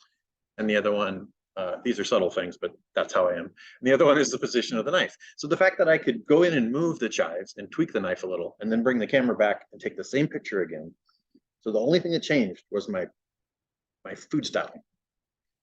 That matters, right? And that's get to better images. So that's the value of sort of stabilizing and locking in your camera. So now let's talk about lighting.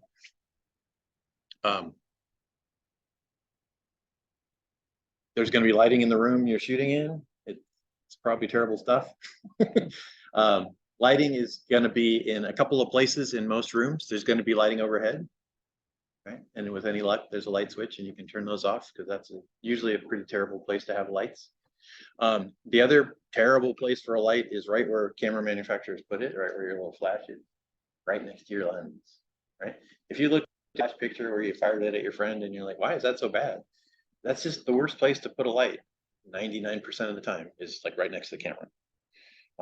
It's a flat light. There's no texture, no interest going on, no shadowing on the subject, person, wine bottle, you name it. It's just not a good place to be putting the light. So where you want the light is off to one side or the other, some, right? In those green arcs on each side. You want to be out of that sort of red zone in the front and off to one side or the other, and ideally not overhead. And this is a quick example of me in practice doing that.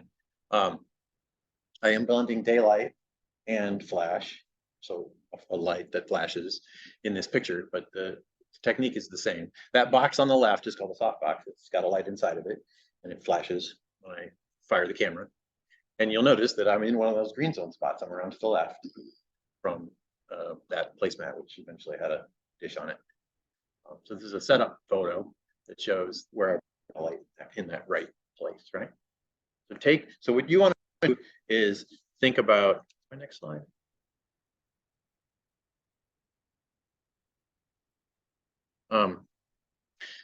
You want to think about not having light overhead and not at your camera. So now, where is it in the room? In this room, there's nice light probably coming in. If I could turn these off, there's light coming in through that window. There's window light up front. So move your subject and your camera to take advantage of the light that's somewhere in the room that is kind of like that softbox you just saw me using, right? You probably have access to some windows in most, space. If you don't, try to find a light that you can bring lower, a big lamp or something, shoot it against a white wall, and now you have a big light that's kind of like your outdoor light. So yeah, you would like here, I'd want to turn those things off and take advantage of the window light up. That is probably the best light in this room. And then move my subject that way, take my little backgrounds and whatever, and I'd go over there and I'd make the picture. And I would put that window not right where I am and not behind my subject, but off in one of those green zones. I'd work the angle of me and my subject so that the light, that window is kind of in that green spot on the left or the right side. Make sense? If you don't want it overhead, keep it simple. You should be able to do this with one light. Most things I shoot, I can actually do with one. I have others at times, but you for sure should be thinking about how can I figure out in this room to only have one light source and reduce it to just that, and learn to work with that first for next couple of years. And make it directional, figure out how to make it be not overhead and have it be a little lower somehow, and move if you have to. So next super fun thing, you've got, you figured it out that your window light is to the left of your subject somewhere. That's all cool. And you fire a picture and you notice that the right side of your subject is pretty dark, right? That's actually good. You want some shape. That's the lighting, some part of that we do want. Remember, you do not, if you had the light at the front, you'd have no change in tonality and the picture would actually suffer for it. That's not attractive for people, for product. You want some light shaping your subject, right? But you may not want it black on that side. So super cool, fun thing. You get yourself anything you can find that's white. You have white around, white printer paper, anything. Or in my case, I carry these around. This is a simple piece of illustration card. Get yourself a piece of foam core, whatever. And yeah, right. And these goofy little things, they're $2 or $3 across the street at the hardware store, and they're super handy, called an A clamp. And that lets me take this thing and I can move it around and I can put it to the right side of my subject. And now all of a sudden, that's my second light. And my main light, pretend I'm the window over here. This is our little owl guy is our subject. We've got a camera over here. And the window light is going to come over here and bounce off this card and bounce back into this side of the object and light it some, but not nearly as bright as the window, right? Because it's just a card. And you can play with how close it is. Make sure it's out of your picture. Same thing, white, as long as it's white. Or if you can't find white, you're in a rush, very light gray, something color in it. Yeah. That foam core is great. I use pieces of foam core too. But if you're in a rush and you're panicked and you didn't plan for this, you would not want to use this because it has color in it. But I got a piece of cardboard in here and the backside's gray. Gray would be okay because it's neutral.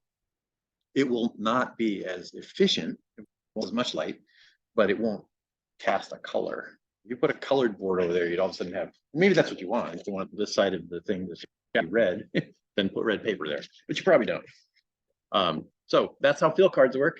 Photographers use them all the time. You can kind of move the angle a little bit, play around with that, but super easy, and you can do it. And now all of a sudden you're controlling lighting, right? In ways that you didn't think you could before.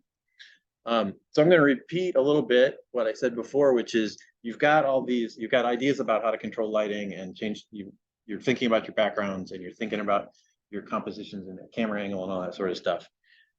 I'm going to repeat myself and say, make sure that you work like a pro photographer and take more than one picture. Iterate, shoot one, study it,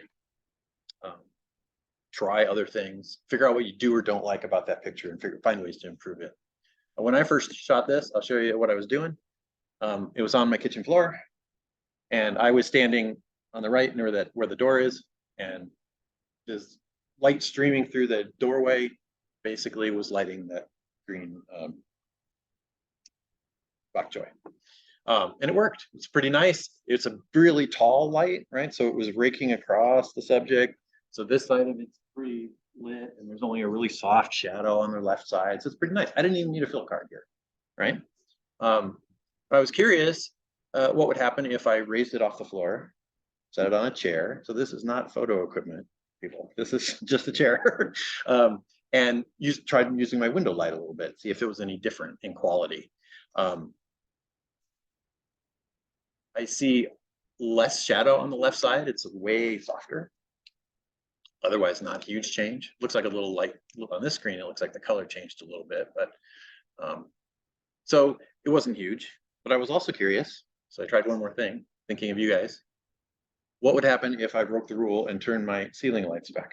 I thought I'd get a terrible picture of it and show them it's a bad idea. I have in my ceiling just little can lights like you'd expect in a kitchen, and I was surprised it threw these breaking little shadows and highlights through on that left side. Yeah, through the can, and that's because those are a different color light temperature than the window light. So we got two colors going on. That's another reason usually you want to only have one light, is because there's different colors to lights, and it's better to just have one color going on in your room. But in this case, it added something. You know, you might not like it, but there's a nice little raking light. It does create a shadow across the upper side. So you kind of have competing shadows. So, you may or may not like it, but it was interesting and worth trying. And the point is, take more than one, keep shooting. Another quick example that's more about composition.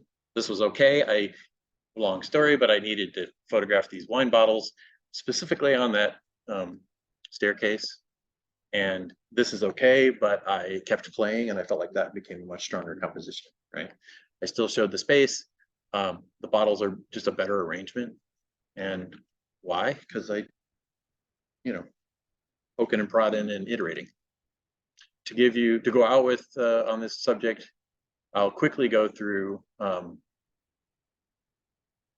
So this is a professional shoot with food stylist, prop stylist, two food stylists actually, and me. And so we're going to shoot something here, and I'll show you. I want you to see how many pictures it takes to get to. And I probably dropped a few out. But so first we figured out our background and we put our rustic plate there. We got our silverware we're playing with. And we know what's coming. The stylists are in the kitchen cooking away, right? But I start with nothing, right? So this first picture is not the one, right? Because we got work to do. So got to play with where the silverware goes and how we pose them on the, that's okay. Then, people pointing out to me probably that, hey, we need these two little bowls in the upper corner because we got some things we need to put in there. Playing with the silverware a little more, and then in comes the fish finally. So we start to see some food. We're not done, but we're playing. Now we get things into those top two bowls. This shoot, the product is spice blends. So the stuff in that small bowl at the top and also sprinkled all over on the fish and on the black of the bowl of the plate. That's what needs to show. So that's critical for this picture. So we needed to have those in place. I think we're still playing with silverware, down to one, back to two, and then here comes the greenery, the garnish. The difference here mostly is they added a sauce on top of the fish. And that is, I think, our final. But then we said, well, hey, what, you know, we got our final, this one's in the can, we're all good, this is what everybody wanted. But I said, hey, you know, what, should we try breaking into it and see what it looks like? So we shot a second one. And so the client in this case got a twofer. They got the picture we first saw we're shooting at, but also a variation that they could use too. So I just want you to see that it takes a lot of images to get to the hero. And you may not shoot as many, but meet me in the middle and shoot 3 or 4 to get something nice for yourself, right? I don't know. I often don't know because I gave them like, this shoot was a week long and they had dozens of 40 or 50 or 60 pictures, and I don't always get to see all the placements. So I'm not sure. I'd have to ask. And also, I think part of the answer to that is they'll use them multiple places, different times. And so you say, did they use? They're not done using them. They could still use, you know, the other one. So what makes a good photo, and what should you be shooting, and how do you shoot for your business? First, I want to say that you should be sitting down by yourself if you're a one-man band, or with your partner or whoever, or your web designer, your graphic designer, whoever you're working with that's creative, and have some conversation about what your brand is, period, what you want to get across about your brand on an ongoing basis through visuals, right? Are you fun? Are you quirky? Are you serious, trustworthy? What is your vibe, and what should come across in your text and your visuals, right? You're writing text for your website. What's the tone of that? And then, hey, maybe my images should kind of have that same tone, right? Develop that for yourself, write it down, be sure of what that is. And then related, spend some time thinking about, well, okay, who is my target audience that I want to go share that information with? Who am I trying to reach? You should know who that is, and it might change over time. You might have a target audience for 6 months, and then you might say, hey, we need to start reaching this other audience that is watching us on all the hashtags or whatever. You know, your research might lead you to add some people to your outreach list, but think about who you're trying to reach. And then start shooting accordingly for things like social media and stuff. Certainly this kind of thing, behind the scenes, action happening, you know, the sausage making, showing how your business works is super popular and gets a lot of resonance. Give people that inside story, right? Show that.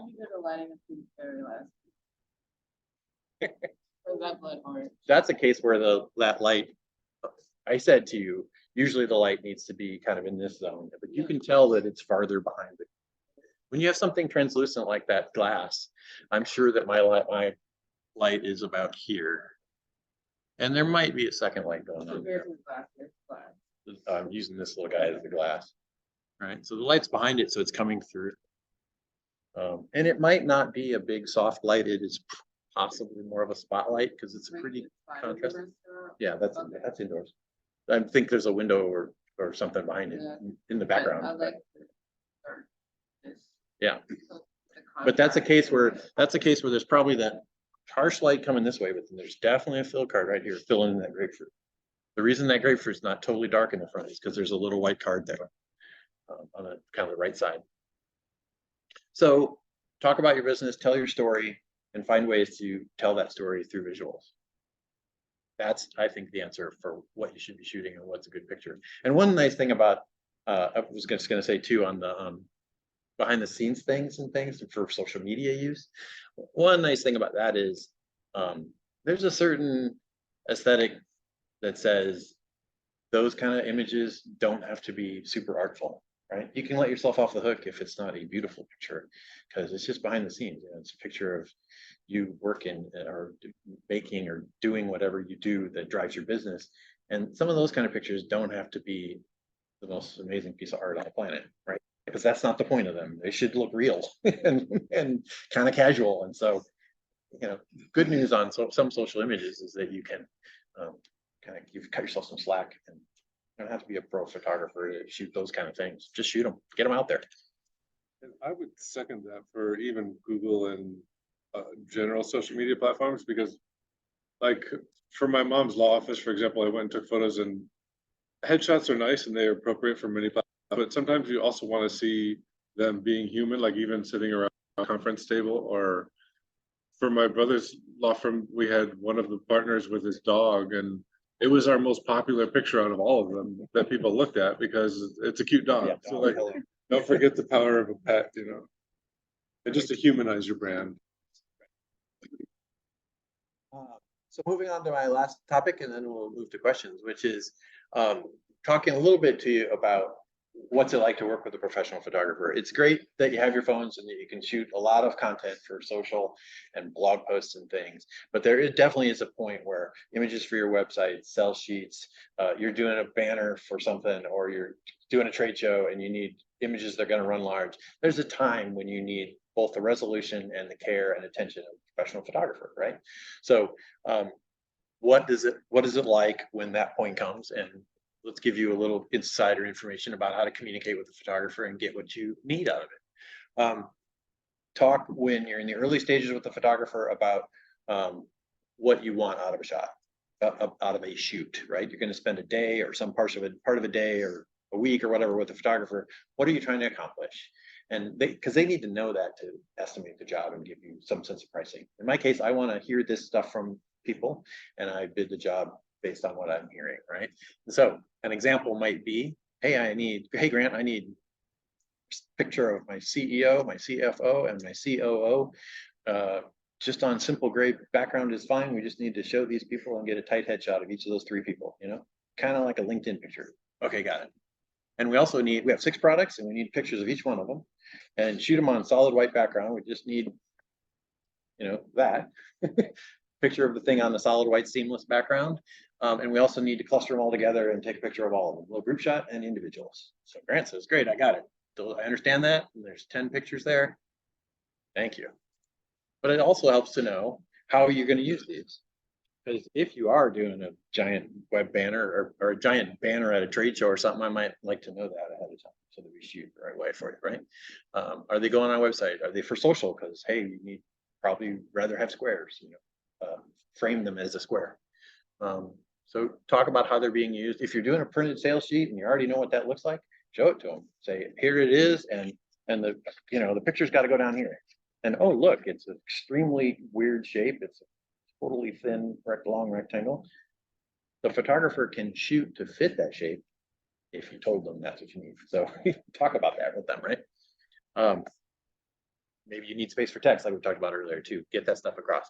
Is it talk about the shape that you think you're needing? You know, if you're using this on your website, you and your web designer probably know by now that you want squares, or you want horizontal rectangles like that, or you need verticals, or you need the website classic. You see a lot of skinny website banners these days, right? So if you have to have that and your product is a wine bottle, you and the photographer need to talk because it isn't going to fit in that shape, right? So we have to talk about how we're going to accomplish that for you. Better to have that conversation up front or in the bidding process rather than have all kinds of surprises later. Talk also about look and feel, right? What's your brand and what are you trying to get across, and what are you trying to get across in these pictures? Do you need them just on simple white seamless back because you're kind of doing like a catalog-y product shot section of your website, and it doesn't have to have, it should scream, this is my product. You know? Simple, great, tell the photographer that. Or are you going to shoot so tight that you don't even see a background? Fine. Maybe you're going to shoot a little wider and show some environment and show these things in a situation, whether it's food or whatever your product is, you know. Talk about that with the photographer, because if you don't, that environment won't be there the day you show up, right? If you need a white background and you didn't mention it, you know, I'm not going to walk in the door with a white background. So talk about that stuff ahead of time. Same thing with portraits. This one, it's a little dark on the screen. If it's a chef portrait and you need a little bit of the background, you want to show him in his dining room, great. Maybe you need a lot of background, just a picture of a farmer and you need to see the whole scene. Great. Also, we're outdoors. So you know, that kind of stuff photographer likes to know. Or do you just need, you know, the person and a simple solid background? Talking about all that stuff with the photographer ahead of time, super helpful. And then also staying true to it the day that you work with the photographer and shoot. So if you say all that stuff and then the photographer quotes the job and then he or she shows up for the job and you've got wildly different ideas, that's a little unfair. They may or may not be ready for you, and it may cost you changes and stuff. So if you start to feel like there's shifts coming, communicate well before the shoot and say, hey, I think we need to change something. So that they can address that and be ready. And it's especially true with location shooting, which is what I do so much of, is because I don't bring everything I own to a photo shoot. I bring the gear I need for the job you and I talked about, right? So a couple more look and feel examples. I forgot this was here. So yeah, maybe you need rustic backgrounds and that kind of stuff. Maybe you want quirky and fun and yellow fabric, or maybe you need much more modern, very clean surfaces. You need a surface, but it needs to be pretty clean and stark. The middle one, yeah. And kind of to Matt's point earlier, maybe you use Pinterest or you use AI or whatever to develop a mood board.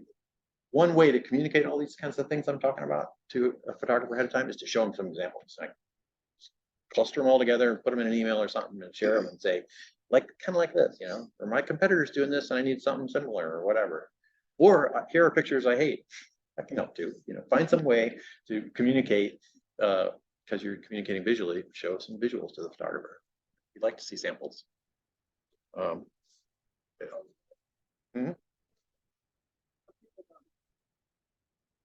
Yes, and I can understand that, but we still have to have a conversation to get closer to. I need to know what you want so that we're successful that day. So then I'm going to push back and say, great, spend some time looking. Look at my website. You called on me. It must have been something you liked there. Which was it? Let's find a way. That's okay not to know it first, but we have to find a way to get there. Another person, maybe I mentioned this, but if you are working with a graphic designer or a web designer or somebody who's helping you with some of that sort of stuff, they're certainly a creative person who's helping you develop your brand and how it's going to look on a website or on the brochure they're building or whatever.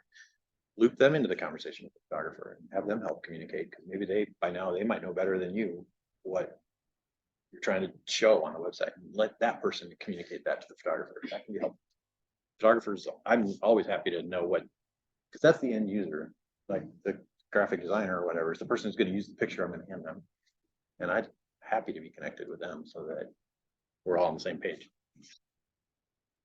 So speaking of pages, there's a handout over at the front door, or right on the front table.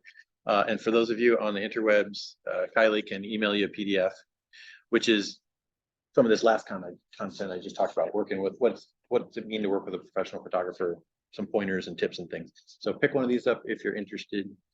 They're over there. There are also a stack of business cards over there, so help yourself to those. Thank you, Kylie. Thanks to the Uptown Business Center, and I think I'm happy to answer questions now. If you have questions that occur to you later, don't hesitate to email me. I'm happy to follow up with anybody who has them. So, Any other questions before we finish up? If you want to go to the last slide too. That's Matt and Grant's and the Business Center's contacts. So they both offered to follow up, and they both are services that you can choose for your small business. But are there any other questions right now while we have Matt and Grant with us? For advertising, I thought an ad somewhere outside because voice search and it sounded very professional. Or offer you two packages. One is for a certain amount of time, the other is indefinite, it's only $600. And you know how much of the percentage that just by voice search and pay Siri, pay whatever, that find me a supplement business, a restaurant. Well, I don't. Should I commit to those kind of things? And they were telling you that really flexible, you don't need to have a website, you can change your website later and so on for life. That's a great question. In my experience with the voice search, they tend to create searches that are longer. So people will type in, especially on like phone, I think it's a little more concise, but it'll be like, empanadas. But then on voice search, it'll be like, hey, Google, tell me where I can find the best empanadas in Uptown. So it's a much different query, right? Now, my recommendation would be to have content on your website that can be found for both of them. So you can have an FAQ section is what I'll do for some of my clients. And then I'll have like the core landing pages. So like just the core landing pages will be like empanadas, and then maybe they'll have like chicken, vegetarian, whatever, beef. So my point is, I would recommend, because in this day and age, people are going to use different devices to find you in different ways of searching. Have content that will match to both. I did also see an ad about like how to register your website for voice search, and I went through some of those steps. I'm a little dubious. I kind of feel like it's almost like I'm not saying, I literally just did this like last week, and I was like, I don't see where to do this, and I'm a search professional, and I tried, and I was like, I don't see where they're talking about. So my point is, I'm skeptical about those services. I tried it myself, and I could not find where to find it. So yeah, but if you have content on your website that will be found either way, then you're kind of either way. So.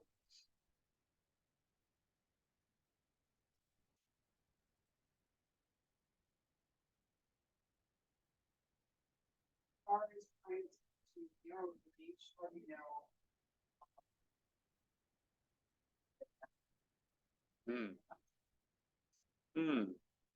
You know, some of it is a little bit of test and learn, so like a great source of information is asking your customers, how did they find you? Because if you're finding that everybody, say, found you on Instagram, maybe it means that you're not present enough on Google. Or if everybody in your current customer base happens to be like teachers, for example, maybe there's a good bulletin for you at the teacher's, kitchen. Research and data is, to me, the most important foundational part of like where to optimize your marketing. And if you're finding that something is working, both learn from that and see what it is that's working, but then also see what else, I guess conversely, what isn't working with your other channels, and maybe how can you reach them, is kind of like how I do it. But I guess the other part is tools, like the Google tools that are available to us. They're pretty vast, so you can tell with Google Analytics, you can tell the demographics of people on your site currently. Like you can see, like these people are this approximate age and gender, and those are the main metrics that you get now. But if you're seeing like either high indexes, like maybe a whole lot of people in this particular category are visiting you, that's again a sign that either something is working with that index, or maybe there's something else you need to do to amplify your visibility in the other categories. So, data. Yeah, nothing newer. They were active throughout. We've only have time for one more question if anyone has one. This was inspired by and I appreciate that, because I was taking pictures without thinking about sticking to my own. So I'm struggling creatively. I just take whatever I feel like at the time I wasn't about connecting. So those sessions are inspired. But should I ask you to ChatGPT when I'm struggling, or it's just how do I make it? I know probably my audience are people who are looking for help, from children to pregnant women to older people. But I don't know what speaks to them. Oftentimes what speaks to me is not what is So that is my, I don't know if anyone else shares that, but how do I get help just to get over that? Yeah, I have two things to say about that. One is data. See what your audience is responding to most. You can get a lot of information out of the current platforms. You could, like on Instagram, for example, let's say you're noticing that you had the best traffic of your life when you posted something with a newborn, and like maybe they're really crazy about pictures of something they can relate to. But then the other part is asking them, what do you want to see? And maybe even studying the trends. There's industry reports that you can get. There's a lot of data out there. Almost it's overwhelming. And then one last thing I'll say about it is, like when Grant was, if you're going to take the time to hire a professional photographer, time and money and effort, you're going to hopefully get a bunch of content. If you're, my first instinct is like, all right, pump it up, and then I'm done with that shoot. And then I'm like, wait, no. if I think about it and I want to tell a story, right? You want to have a dialogue with your customer base, and maybe you want to even have a little vignette within Instagram about like, there's a story of an expectant mother, and here's her house shopping experience, and then maybe here's how she found success, and then here's she is later like having her family really inhabit and make the house a home. Maybe that's the kind of like, you want to tell a story with your content. And so I encourage you to kind of like take a step back. And I love Grant's advice about like, what is the brand image you're trying to portray? Really tune into that, and then create the content and the story around that that major direction. I would add real briefly, the struggle of what I want to, way you kind of phrase it, if I get it right, of there's what I want to say and what the content that interests me, and there's this content that interests others. That is sort of you have a business question there of which should I do? Yeah. The question is, if the content and the things that you want to create and you care about don't have resonance with enough people, then you do have a business problem. If it's a business, if it's personal and you just want to do it, then that's kind of like being an artist. I'm going to do it because I'm making art, right? However, if what you're creating doesn't attract people, then it's either because you're not presenting it well yet, or it isn't content that people need. So you have to do some research and thinking about how to address that. I know that sometimes I just use it by vision because I like it that way. I don't care. But then Maybe you need a personal account outlet. Yeah. I definitely would encourage separating personal and business. Interesting survey, ask your audience. What about like a quick survey, like it's a question or Absolutely. how many questions? You know, make sure they're thoughtful. Like, the more questions you have, the less responses you're going to get. I like polls because I give them a couple options to choose from, you know, and like, especially if you have choose the platform you have more people on. Like if you have a lot of Facebook followers, then maybe put a poll up and be like, what?